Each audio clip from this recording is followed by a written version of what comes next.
Hey everyone, welcome to the weekend edition of The Bullet. My name is Paul Lathrop. I'm the Deputy Director of New Media for the Second Amendment Foundation.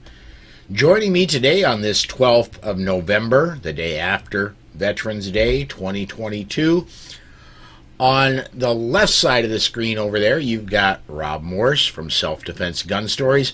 On the right side of the screen, I'm finally learning how to do this correctly. We have Mike Piwowarski, Mike, of course, of The Rundown, and here in a couple hours, Arms Room Radio. Gentlemen, thanks for coming on today, man. My pleasure. Paul, you know that part where you said you learned how to point which way? You just did it wrong. I just did it right. I pointed at Rob, and then I pointed at you. Nah, I don't know. Yeah, Maybe I did. It's all I'm good. I'm gonna put the blame that direction for not installing in me innate non-mirrored movement. There we go. Let's see here. Yeah, both Facebook and YouTube are hot and running. Want to remind everybody as we get going, if you're watching us on the Polite Society podcast feed on Facebook or on the Polite Society Facebook YouTube channel, you can comment on those videos.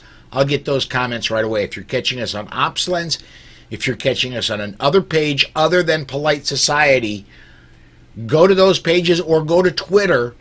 And if you go to Twitter, tweet with the hashtag #TheBullet. I'll get those comments right away, and we'll get them put on the air.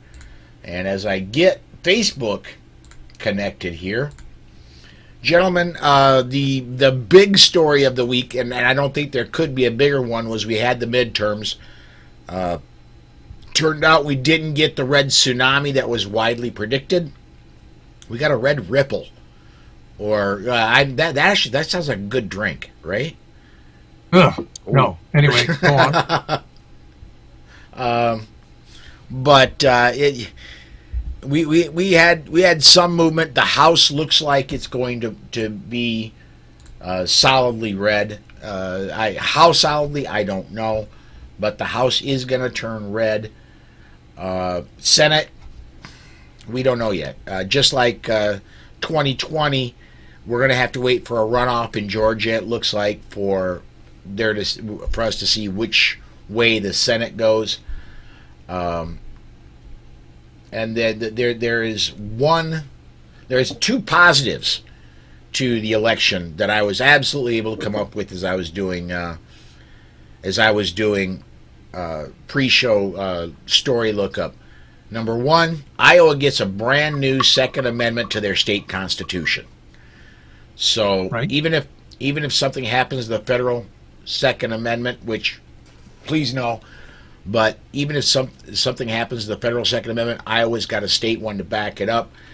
Secondly, Beto O'Rourke is now 0 for 3 in his political bids. Rob, I'm going to start with you. Is this the end of Beto? Is he gonna retire to dog catcher position now, or I don't think he will ever retire as long as he's got Michael Bloomberg, who will keep giving him, $100,000 checks to run for office. He never needed to win or even have a chance to keep collecting that money. I did see something that I thought described what a weak candidate he is. I'm from Louisiana. He goes, "Hi, my name is Beto, Beateux." Beto, yeah. O'Rourke. So yeah, that kind of describes it. He will go wherever he gets paid to go. Like Mark Kelly out of Arizona, right? What would you like me to say, Mr. B? Mike, right. What do you think? Do you think we're done with Beto now? No, absolutely not. And listen, as much as I love the 0 for 3, I think he's actually 1 for 4, right? Didn't he? He started off in the House of Representatives and didn't get anywhere else. Mark, I think his daddy's a billionaire, and that funded his campaign. So he just outspent his competition. I guess that works once. I don't know if it'll keep working. What do you think? Yeah, because he probably won on the first time when no. Oops. It got dark in here. Yeah. Wow. Sorry. Let me try that. That looks a lot better. There we go. Well, I don't know about that, but all right. It does. I guess the first time you run for office, if people really don't know where you are on the positions or who you are, you've got a shot at winning if you got a lot of money, and that's what he did when he got into the House of Representatives back in 2013. So the 12 election, right? He got in. He won then and stayed there for a couple of years and a couple terms. Now he's done. He can't get a job anywhere. But again, whether it's the Big Daddy Bloomberg or whoever else happens to be handing this guy money, he's their puppet. And listen, if anything, he's a paid spokesperson for them. He's got a face that at least 42% of people in Texas recognize. So he's their paid spokesperson. There you go. George over on the YouTube side says there's an ocean of difference between a 50-50 Senate and a 51-49 Senate, even with folks like Mitt Romney. Yeah. Yeah, it's going to be 51-49. I'm all in. Listen, Warnock is going to lose to Walker in the runoff. They had what was it, almost 4 or 5% over there with the Libertarian candidate. 8%, I think, was the Libertarian candidate. That's all going to fall back to the Republican side under Walker. And watching what's going on over in the Senate in Nevada. Listen, we keep delaying, we keep finding more votes. Isn't this amazing? That's gonna come down to a fight there. But I still think we end up winning that one. It'll be 51-49. Go ahead, Paul. Yeah, I was just I was looking, and I looked over at show notes tonight, and I was looking earlier today, and believe it or not, it is only 816 days until we inaugurate our next president of the United States. I can't hold my breath that long. There was something that embarrassed me about this election. There are a number of states where, again, we saw miracle 3 a.m. voters. They don't look like any other voters at any other hour. But, whoop, red states suddenly get a boost. And as Mike says, oh, yeah, and then we found these ballots that came in after poll watchers are closed and the official polls are closed. This election reminds me of things I'd hear out of Bolivia or Eastern Africa. It's shameful. It's horrible. It's absolutely horrible. If we tried this in any other realm that we deal with, you'd be thrown out and laughed at. Go to sports. Okay, sir, we found out you cheated, but you did it in the middle of the night, so we're just going to let it continue, and you're still the champion. What? Try doing it in the criminal justice world. Oh, you know what? You did commit this crime, but we weren't watching when you did it, so you can go free. It's horrible, and I don't know when we got to the point where it's acceptable. Well, I guess when they started to drag it out, right? If they commit the crime in front of you, it's an issue. But if they drag it out over a week or two, or pull ballots from a suitcase underneath the table at 2 in the morning when everybody else has gone home, not that I've seen that video, not that we've all seen that video, but nobody will say those words that there's shenanigans going on. This just in, the Yankees found 412 home runs and won the World Series this year. Right. You know what I did hear earlier today?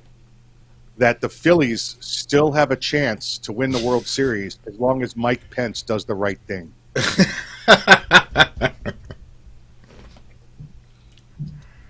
Yeah, now, you know what? You didn't, Mike, I expected you to pull us up short and say, what do you mean the election's the most important thing that happened this week? Didn't you guys watch the World Series? All right. Listen, that ended for me about the league championship. I didn't even make 3 it weeks to ago. the Yeah, it was just and the two teams that got there, I just couldn't watch. That's the first time, honestly, Rob, first time I haven't watched the last pitch to the last out, because those two teams with the history, and I was just like, I'm not giving either one of these guys credit. I'm done. I'm starting over. Okay. So it's real quick. It's 816 days to the next inauguration. How many days till spring training opens? Ooh, 82. Thank you. My faith is restored. Let's see. Senate's. Where do we want to go? Lauren Boebert, it looks Yeah, like she's going to retain her seat. That's good. barely. She is right now in a squeaker. It has still isn't. Nobody has called that race. It is a squeaker. She is ahead. With Now, isn't that 99. against two Republicans? It's a jungle primary. No, this Boebert was up against a Democrat in her Okay. district. Yeah, Frisch, she's currently up just over, looks like just over 1,000 votes, and they're at 1,122 votes. It's 99% of all the votes are in. If you do the math, there's only like 320,000 votes there. So even if they find this other 1%, they still can't win. Won't declare her, but you know the deal. They'll hold it at 99% because you never know when that unknown truck's going to come through the door and go, look, we found ballots from last year, so we're going to count those this year. Do you know, Mike, you understand how difficult it is to get ballots shipped in from China these days? They just can't find the ships. I just tell you. Yeah. And then try and count them. I mean, wow. Because those ballots in Chinese, man, they're difficult to read. They are. Do we want to talk about Iowa? They got a brand new shiny Second Amendment. And the reason that's interesting, Paul, and I know you glossed over it before, states can have bills of rights that are more expansive. They grant more rights than are granted at the federal level. So this bill in Iowa says there's no, it reads very much like the Second Amendment, except it says there's no mention of a militia. And it says it's the citizens of Iowa, yes. Right. And it says this is an individual right. It's not a group right. Okay, we've taken that argument off the chair. Now what's odd is that the bill had to have been submitted 3 years ago to become law now. In Iowa, Iowa, it has to go through through the House. Then the next year, it has to go through both the House and the Senate. Then it goes to the people the third year. That's how you get a constitutional amendment in Iowa. And I think there has to be an intervening election. Yes. So you pass it before an election year in the House. There's an election, you pass it again. So what they didn't know then and could not have known was that the notion of saying strict scrutiny as a way to judge the constitutionality of laws like this. They said that if this bill is evaluated, it must be done under strict scrutiny. Now, the Supreme Court has said history and tradition. Yep. Well, you know what? I'll take strict scrutiny because, as someone said, the state is now burdened to show that any restriction it applies is the least possible restriction available. That's a tough burden. Yeah, it is. It is. And were this to have started this year, I just about guarantee you text history and tradition would be, and maybe the year 1791 would be in that bill. Yep. Let's see. Did we have that farther in here? No, we didn't. The bill 114 that passed in Oregon. We've got it here, and we've got it later in the show too. But do we want to touch on that now, guys? Because there's a lot to go over with this one. Sure. Or do we just work our way down? Start with Sotheby. Yeah, let's go ahead and let's do Sotheby. That's the federal judge out of Western New York. Notice I underlined Western there because it doesn't apply in Eastern New York. He gutted most of New York's recently passed concealed carry law. That was Monday evening, I think that came out.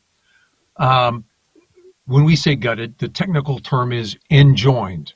He's saying the people who appealed to me, the plaintiffs, are so likely to win and such harm would be done that we're going to put most of this law saying you can no longer apply it.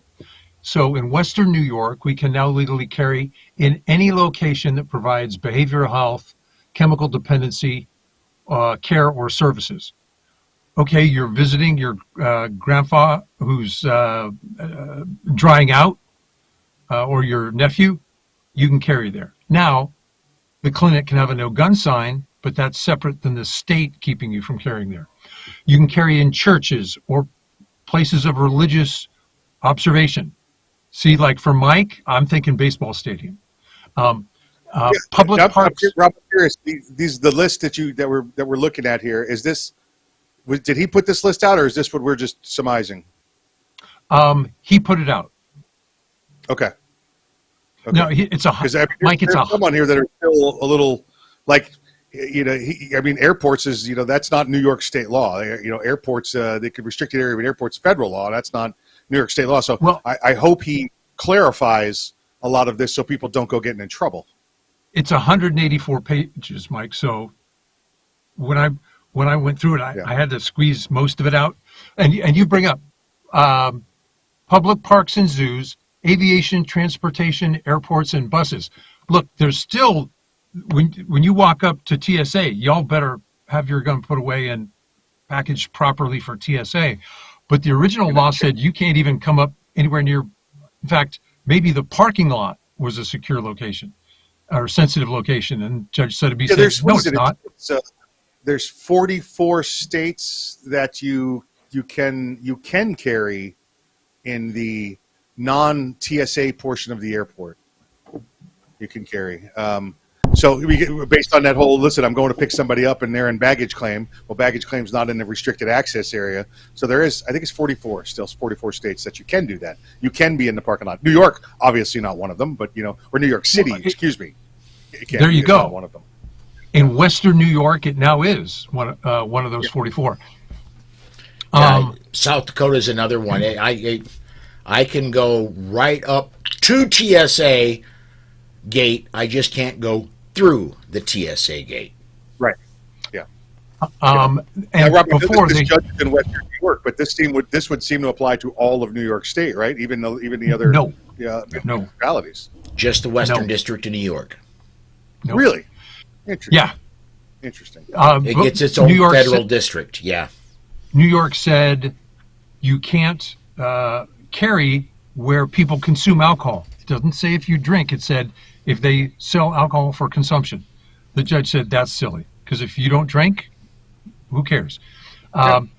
You can now carry in places that were prohibited, like theaters, conference centers, banquet halls, any gathering of individuals to collectively express their constitutional right to protest or assemble. That sounds like if you're at a rally. And before, remember, all private property was ruled a sensitive place unless the merchant or the homeowner posted a guns welcome sign. So that's struck down. It wasn't mentioned earlier, New York said you can't carry in your car. And the judge didn't expressly say that. I assume it is. We'll wait to see some interpretations. What else is really, really important is the licensing scheme in Western New York only was changed. He said you have to get rid of the good moral character requirement. You have to get rid of the lists of family and cohabitants that I have to turn into a police officer. The list of social media accounts for the last 3 years. And then here's there was this giant catch-all. Any other information required by the licensing officer that is reasonably necessary and related to the review of the application. That's a fishing expedition. Yep. And the judge said, no, you can't go fishing. And he literally cites Bruin, where Bruin says, look, the criteria for whether or not you get your license have to be like this. They have to be specific, definite, narrow, objective, and non-discriminatory. So the fact that I like the wrong baseball team doesn't mean that Mike can deny me a license. There are a few places. There are a few places where we still can't carry. Now he said, look, we're just taking this one to trial. I haven't ruled that it's constitutional. It's just we're going to decide it in court. Public playgrounds, which makes no sense to me. Nursery schools and preschools. And what the judge didn't explain, and I couldn't find it in the 184 pages, does that include the parking lots and sidewalks, or only inside the building? What's a heartbreaker is that there are similar requests brought to judges in the Eastern District of New York, particularly brought by people, there were some people in synagogues who said, we've been targets before, let us carry. And the judge sat on that ruling. Right. Yeah. Yep. They don't care. It's not them. Right. Yeah, you're absolutely right. And keep in mind that we had across the river in New Jersey, and I literally mean across the river, because if I don't miss my guess, the Eastern District of New York is the city. That's the Southern District of New York. So, okay. Well, in this across the river from the Southern District of New York is New Jersey, and the FBI released a warning to synagogues in New Jersey just a week and a half to 2 weeks ago that there is credible threats to synagogues in the area. And yet New Jersey and New York, specifically the city, will not let people carry in houses of worship, including synagogues. Right. So if there is, I don't know what to do here, Paul. Mike, maybe you can help me here. These rulings where people are denied the right to protect themselves, if somebody attacks a synagogue in those districts, I would normally say, oh, I'm terribly sorry. You just have to work it out in the court. And if they say, no, I think I want to burn the judge's house down or burn down the courthouse because we asked and you denied us and you created these victims. I don't approve of it, but I don't have a good argument. I can't tell them they're wrong because we tried to do this peacefully and the law was so distorted that didn't work. Let me get a couple comments in here real quick here. Going back to Iowa, I want to get this comment in here fast. Roderick says New York State Rifle and Pistol Association versus Bruin case should still trump the Iowa strict scrutiny amendment for best protection. I'm not disagreeing there. That we got a very strong ruling in Bruin. I'm just glad there's a backstop now in Iowa, a backstop that strong now in Iowa. Talking about carrying in places of worship, Robert says we can currently carry in places of worship in New Jersey. I think they're trying to change that in the state legislature, but that's news to me. It's, whoops, we forgot, I think is what's going on there.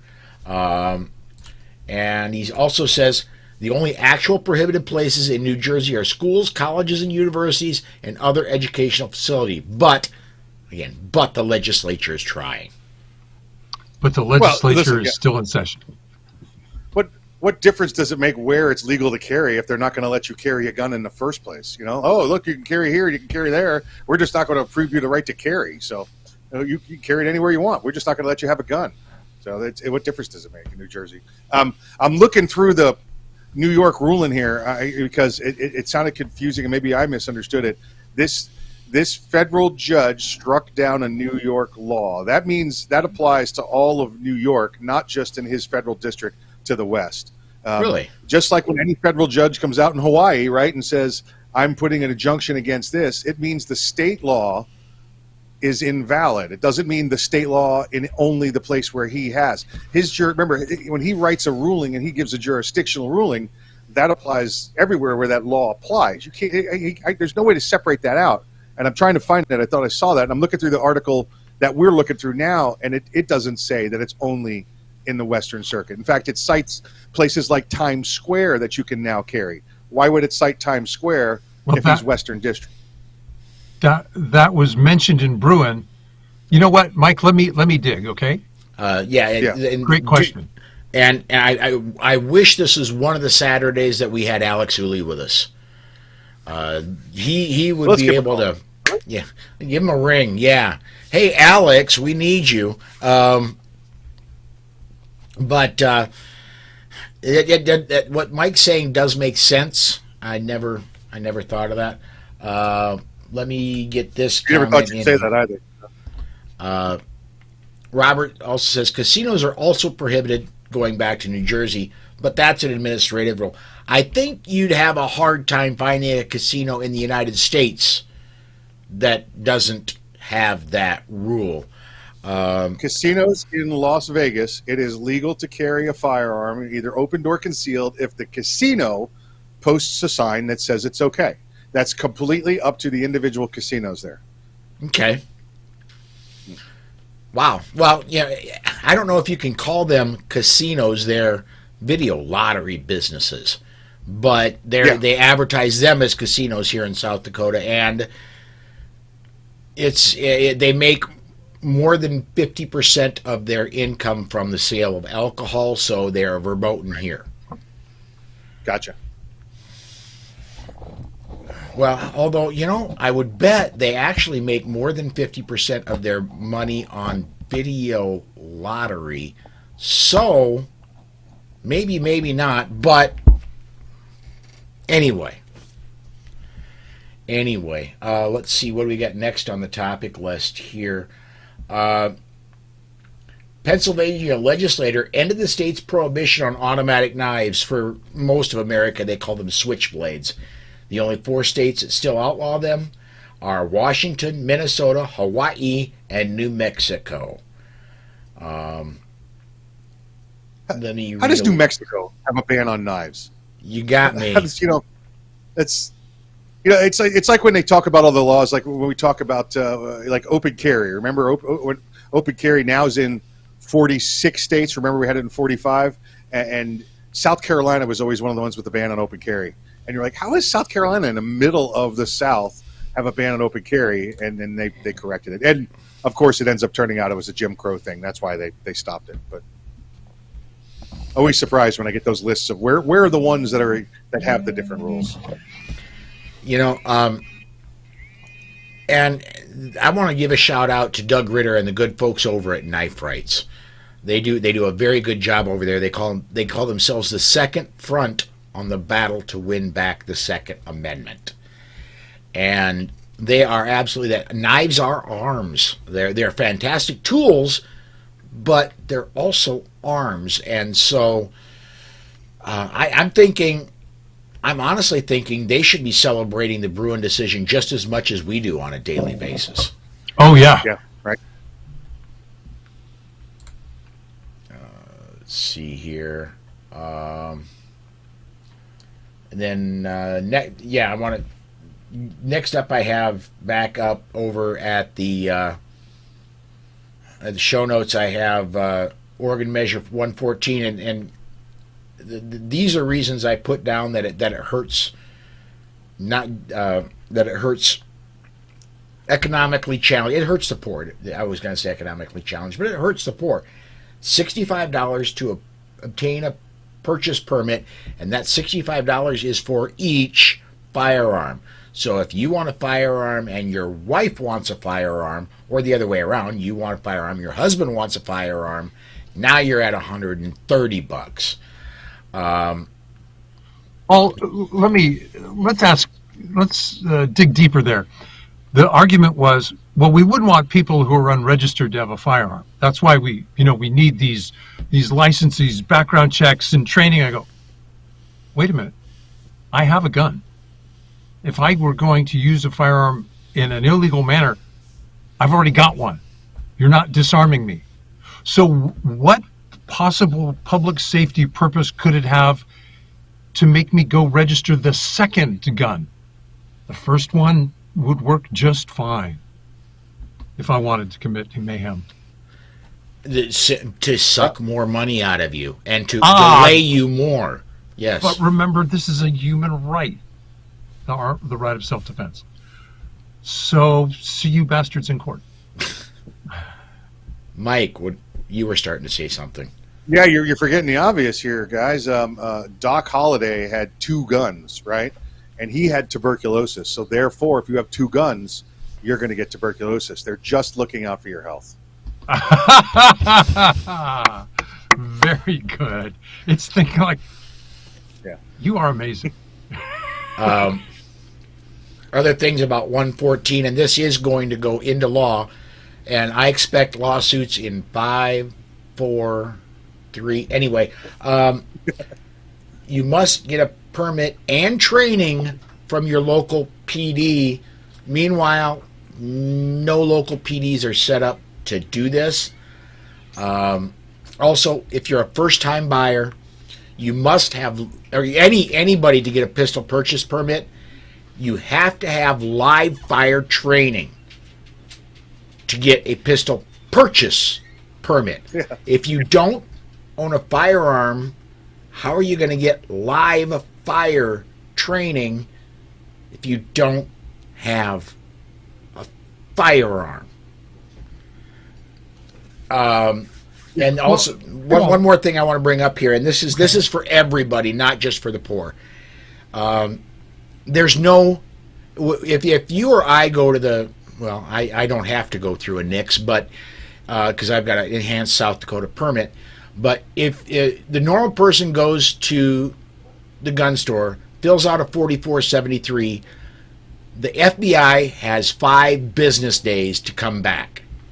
At the end of those 5 business days, the local gun store, under federal regulations, can say, look, nothing's come back. It's now the store's decision on whether to give you 3. Okay, it's now the store's decision whether to give you that firearm that you've already purchased. Not in Oregon. There is no cap for the return of the NICS check. So if it takes 31 days for that to come back, they only are good for 30. Well, guess what? You got to do it again. Yeah, and we saw who else tried to do that. Was that last year or so ago? Somebody tried to do that, and they pointed that out that it was just a. I want to say it was Massachusetts, maybe. Yeah, it was a Northeast state. I recall that. Yeah, that's.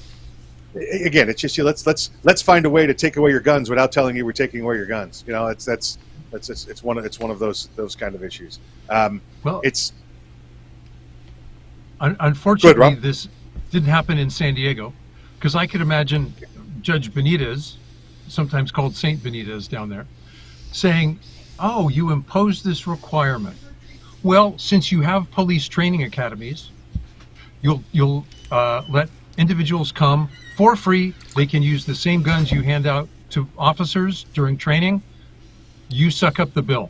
By the way, just send the bill directly to the state. You can retain state funds rather than forward them if you find that you need the money to make sure that you don't infringe on people's rights." So there are lots of ways to temporarily throw sand in the gears. Yeah, and I do like that, this was the fear after the Bruin decision, right? I do like that the judges are now responding at a much quicker pace. It's not like we had to do after McDonald and Heller and wait for 10 years for the next major decision, 12 or 14 years, the next major decision to come out. This is just rolling through jurisdiction after jurisdiction. Rob, I'm looking at the New York stuff. From what I'm seeing, the original decision for the guns in religious places was restricted to that area because they petitioned for just those specific churches, whereas this one looks like the entire law. And again, I'm not the attorney, but it's everything I'm seeing says New York law struck down, not New York law struck down in Western District. We'll have to ask Alex or Steven Stamboli. Yeah, folks, listen, it's so new. We're trying to figure it out right here with you on the air. So don't run out into the Manhattan right now with your sidearm on. You know. I'm not an attorney. Rob's not an attorney. Mike's not an attorney. I don't think any of us stayed in the Holiday Inn Express last night. So, slept on the couch. Let's see here. Not really my that's kind of a normal situation for you, isn't it, Mike? You stay there a lot. It is. There or the doghouse. My wife thinks it's punishment. But it's more like camping to me. So I'm cool with it. Do we want to talk about Judge Benitez? I want to get this comment here real quick. Okay, CNT Designs at Arms says, how is Oregon or any state making laws that govern federal forms and licenses anyway? Yeah. Well, I think what they're regulating is the firearms facilities in their state, and Right. yeah, I think they're just saying you've got to have this back from the federal government before you do that. Yeah, and I think if I recall what they tried in Massachusetts is probably the same design they're looking at there. On the federal level, it's 3 business days is how they say it. It's not 72 hours. They actually say 3 business days. They have to get the return. If they don't return it to you, and if they don't return you an answer that says no, then the law allows you to turn it over to them on a provisional. But it's the states that are coming along and saying, okay, so if the feds come back and give you an answer that says okay, it's the state that is giving 30 days. So let's say it's in New Jersey where you get a background check done, and it's not just the federal background check done, right, guys? You got to get the local PD to get their background check also. So they have to add that in. So they're putting a timeline on that of 30 days, but evidently they're running them, concurrently. So that way the federal background check expires on the 31st day, and you have to go, like we started off the conversation, you have to start the process all over again. So it looks to me like they're adding the state background check is up to 30 days. We don't care what the federal says either way. Let me throw a curveball out here. This is not in show notes. It's just something I remember talking about this week. A Grassroots North Carolina is suing a sheriff, the sheriff of Mecklenburg County in North Carolina, the Charlotte area, because he's taking 6, 8, 10 months to approve purchase permits in North Carolina. And what he's doing is he's saying, look, I have to have all the paperwork back, and he's sending everybody that applies for a purchase permit in North Carolina, he's sending paperwork requests to the VA. It doesn't matter whether you've served in the military or not. The VA still gets a request of records from you. The VA is overwhelmed with all the records requests, and they're taking forever to get back to him. That way he can deny issuing the permits in the Charlotte area. And Grassroots North Carolina's had just about enough of it. This is the second time they're going to be suing him. So, we talked about that one on Thursday, Paul, and I didn't think about it till after the show. What really disgusts me about what's going on there in Mecklenburg County, and again, like you said, that's the county around Charlotte there. Charlotte is, and I pulled it up afterwards, I'm right, 36% African American. This sheriff is African American. He's got no problem as a black man, an African American gentleman, continuing the Jim Crow laws there in his county. Listen, the national average is 12% African American. This is triple that. And he's got no problem. I don't know. I would think that maybe he would understand, the plight that they're going through. What Jim Crow meant, and and how it's still being applied right there in his county by him of all people. Yeah, absolutely. And Robert says that sheriff must be from New Jersey. Yep. But that's just, it seems to me that's just the way it goes. They're accusing us of finding loopholes all the time. And yet, the gun show loophole, the boyfriend loophole, okay. This or that. Okay. They're They're finding loopholes. I'm allowed to wait until all the paperwork's back. I'm going to send for paperwork I know that doesn't exist. I'm going to overwhelm the VA with the requests for this paperwork, and that way I don't have to issue any dang permits.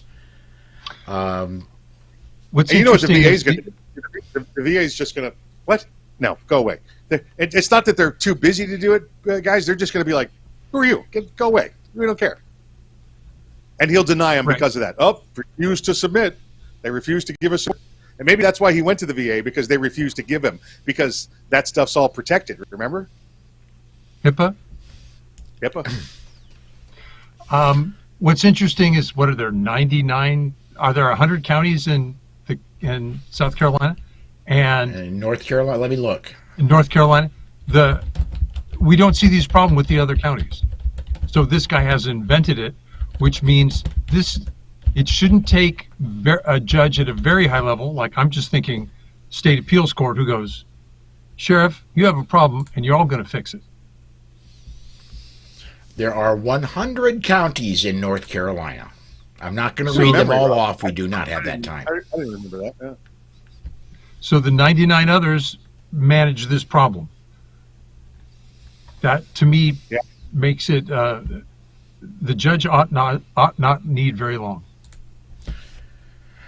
I'm going to, and C&T says that sheriff should be impeached if they really have a constitution. And interesting. Mike, I remember saying this. I believe I said it to you when we talked on Thursday, and that is, this is a bit of a rare instance here. Most sheriffs are elected, and therefore they tend to be pro Second Amendment. Let's face it. We talked. You're right. Yeah, we did talk about that, and it's based on the makeup of their jurisdiction. Charlotte is a blue county. It is. Who's going to call impeachment on him? He's a blue sheriff over a blue county, so they're okay with the way he interprets it. That's why they elected him in the first place, because he's doing what they want him to do. Oh, now, okay, if I were a state legislator, I might say, and the reason I propose this is others have done it. If you can't get a permit in your county, they're too busy. You can go to any adjacent county, because lots of people, the county seat might be closer. The closest county seat might not be in your county of residence. You may live on the border. That would also put an end to this. I'd have to go look at their law. Listen, that's a great idea. I'd want to go look at their law. Maybe it's something like the lines of, remember before the Class 3 stuff changed, it has to be your chief law enforcement officer that signs off on it or not. So maybe they can get it issued elsewhere, but they still have to have their chief law enforcement officers sign off. Because like same in New Jersey, right? It's got to be where you live. It can't be some other jurisdiction. Like California, I can go to any county in California and get mine, but it only applies to certain counties as well. If you've got a California permit, you've got a California permit. Right, but try and take it into Los Angeles and see if the sheriff there recognizes it. You can take it down to downtown Beverly Hills. Sure you can. Watch what happens, though. Ohio does that, for example, because Amanda's talked about it. Oh, this sheriff is being a bottleneck, so his constituents go elsewhere. One of our frequent commenters, I remember on a previous show, commented that he's from San Diego, and he's commented that he is carried in Beverly Hills and in Los Angeles, and with no issues. So, but no, unless they've changed it, a California permit is not a San Diego County California permit. A California permit is a California permit. You just have to abide by all the restricted spaces that are law in California.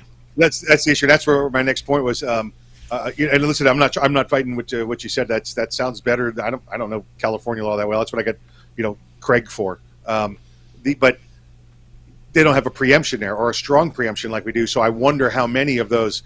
Here's your San Diego County permit, and you can carry pretty much wherever you want to in San Diego County. But then you go into Los Angeles County or Orange County, right? And they got like New York City style rules because of preemption.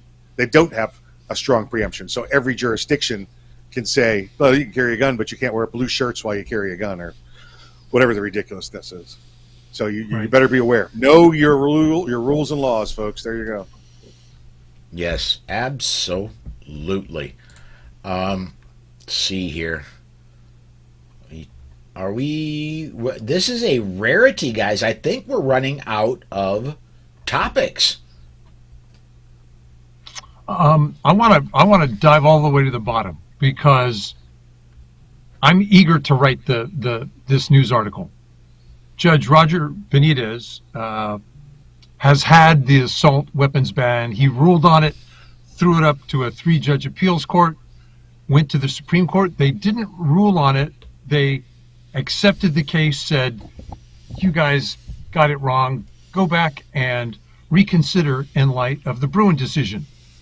You did it wrong. Well, Benitez has had it. After the Bruin decision, he said, okay, both sides, give me your arguments. He gave them 45 days. Okay, by the way, I think this California wanted a year and a half. He said, no, you get a month and a half. And then another 15 days so that you can look at what the opposing side said and reply to their arguments. That was over a week ago. And Benitez is usually just quick as can be. I thought we'd have that ruling Monday of this week. Maybe it'll be Monday of next. You know, it could be that he was just really wrapped up in watching the Fox News election returns, and that just took up his week. Because they're still at it. I think the election special on Fox News ends on Christmas Eve. Christmas Eve, right? I was thinking it was the World Series, but that's why I expected a ruling. Get a couple of comments here.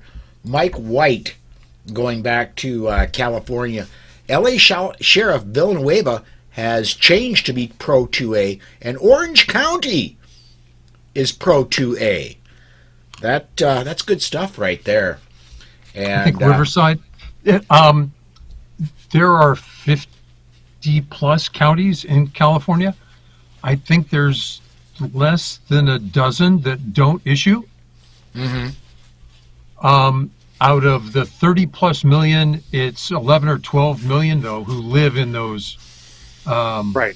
Let's say the majority of the state is in the smaller number of counties that don't issue. I remember, and I did, 58. For a few years, I lived in the San Diego area. I'm sorry. And, well, I know you did too. But I remember back then, if you wanted to get a permit and you lived in the San Diego area, the easiest way to do it was to go to Imperial County, which is just inland. I didn't know that. So, and Mike also put up a comment. Villanueva is losing at this time as he was up for re-election. Wow, okay. Of course, that is the coastal area of California. And Robert reminds us that's Saint Benitez. Is there a level above Saint for Justice Thomas? Because Archangel? Yeah, Archangel. Right, yeah. And what I'd love to know is it a Soros-funded sheriff now? Oh, or a Bloomberg funded sheriff. I can easily imagine that. Yeah. And I'm looking over shoulders. There's one more story I do want to cover. This is a Tom Knighton story. And if you're watching, Tom, hey there, come join us here. We have openings all throughout the rest of the year. But Tom Knighton wrote a story. A guy bought a gun. He bought a 40 caliber Springfield. He bought it in Minnesota at a Shields, and Shields are all over the place up here in the upper Midwest. He bought a gun at Shields, and he's going through Tennessee. He gets pulled over. They run his gun. The gun comes up stolen. The guy says, "Look, I bought it at a Shields." They want to, if the gun's coming back stolen, the police obviously want to see proof that you bought it. Well, he went to jail that night. Shields up in Minnesota did come through. They sent the paperwork down to the sheriff's office saying that was a legally purchased gun, that he did indeed buy it from them. But and the guy eventually had no charges against him. He lost his gun. But thing is, in Minnesota, Shields has no way to check to see if the system is shut down. They have no way to check and to see if there's a report of a stolen gun on anything that comes in used. I think that's dangerous. It's asking for people to fence firearms is what it's doing. Yeah. Most jurisdictions that I've dealt with, if you bring in a used firearm, you have to hold it for a minimum number of days. It usually falls under like their pawn or used merchandise categories, and it's to keep this from happening. To determine if and it's not to it's meant to protect the rights of the person that may have had their property stolen. So that's. You have to run things through a system. You have to certify that you did it through a system. Guns is always kind of, some jurisdictions have said yes, some have said no. Even here in Florida, some counties, yes, no. But listen, there's source. I'm not trying to out anybody. Open source government where you can go and put a serial number for a gun, and they'll tell you if it's stolen. I keep it on my phone in case I ever meet a person who wants to buy a gun, sell a gun, and before that guy usually leaves the store at the FFL, we would check it and see if that gun was listed as stolen or not. Mike, what's fascinating there is I can understand a reason for a delay. Suppose we actually had an instant background check. Is this gun stolen? They can tell quickly, just as we want officers to be able to do on the side of the road. Except it was stolen from me, and it takes me 4 days to find out it was stolen and then file a report. Actually, it takes more time to enter that the gun was stolen than it does to run the check once it's in the system. Yeah, true. And listen, the way a lot of these searches work, let's say you've got a serial number and it's Alpha Oscar 12345, right? And you put that into the base, it's the database. It comes back negative. Well, is that Alpha Oscar or is that Alpha Zero? So you find that a lot of those, well, it depends on what the manufacturer put on their manufacturing report. So what you do is those ones that can go either way, you don't include them in your search. So you just enter 12345 into your search database, and guess what? There's probably a dozen things out there with a 12345 that come back.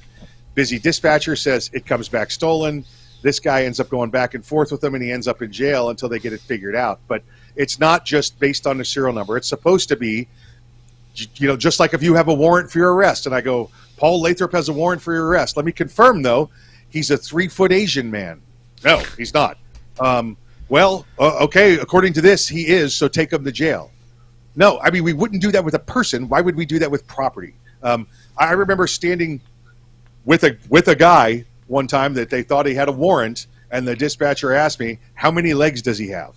And I thought it was a joke. And it was a kind of a common name, and this guy came back with a warrant, but the guy who really had the warrant only had one leg, which is why she asked me that. So it takes a few seconds of common sense on the side of the road out there, law enforcement. You love you to death. I'm always going to back you, but stop making people look bad. All right, you just hassled this guy. You took his gun. You're making him look bad, and it probably would have taken you 2 minutes to figure this thing out. Well, and Shields is a little bit of a victim here too, because their name got. I don't know that I'm going to a Shields. I'm certainly not going to a Shields in Minnesota to buy a firearm, and I'm going to, if I were to go buy one that's not new in box from the one here in my hometown, I will be asking them what they do to make sure their used firearms are not stolen. By the way, I seen a Series 2 Glock 17 that I almost went and pulled the trigger on the other day. But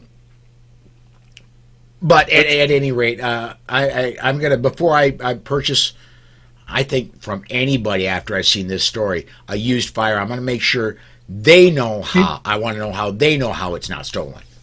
Right. And Paul, you say, listen, you want to let Shields is getting a raw deal here. I'm sorry. If it's a business that takes in used merchandise and sells it without running the background check or checking to make sure it's stolen property, that's on them. That's bad business. I would also tell you to check the numbers on a new firearm, because I can't tell you how many times a shipment of 100 guns is shipped from location A to location B, from manufacturer to distributor. 10 of them don't show up, so they go and enter 10 into the database. And they hope, Paul, Rob, it wasn't a clerical error, and these 10 don't show up somewhere else at a different distributor. They sent them to the wrong one, and those people just enter them in and sell them. It happens constantly because ATF handles stolen firearms through in the mail, and it's not required to do in-person investigations. Just tell us what's stolen, and we'll do it. And here's what a bad dealer does. Oh, crap, where's the paperwork for those guns? I don't know. I sold them. I know I did a 4473. Where are they? I don't know. Crap, just report them stolen so we don't get nailed at the audit for not having a background check. Happens all the time. Gotcha.